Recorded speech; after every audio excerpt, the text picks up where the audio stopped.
finally, let us summarize what we have learned in lecture 7.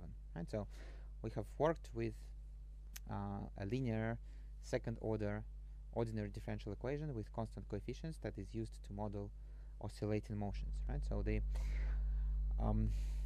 main example that we had in mind is a weight attached to a spring, so a spring weight system or a spring mass system.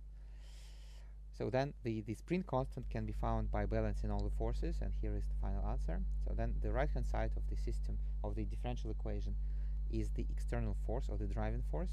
So if there is no driving force, then we have free vibrations or free oscillations. If there is a driving force, then it is driven oscillations or driven vibrations. So then gamma here is the damping constant, so it appears due to friction in the system.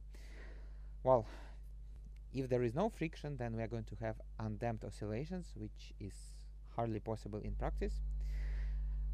Then if the damping is too much, is too large, so then the friction is so heavy that there is no oscillation at all. This is called critical damping or over damping.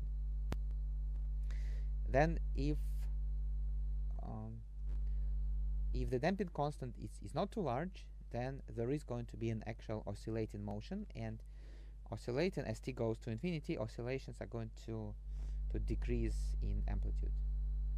Right? And then there's still going to be oscillations, which means the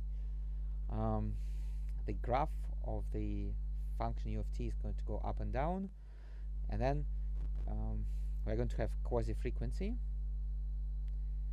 What is called quasi-frequency? So this is the coefficient in the sine and cosine. So this means that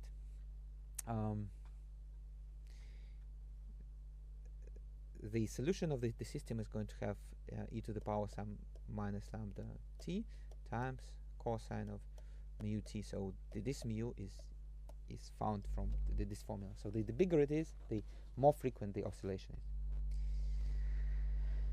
Well, and finally, well, the driving force is usually a periodic function. So then a resonance is the situation when the frequency of the driving force is the same as the frequency or the quasi-frequency of the free system.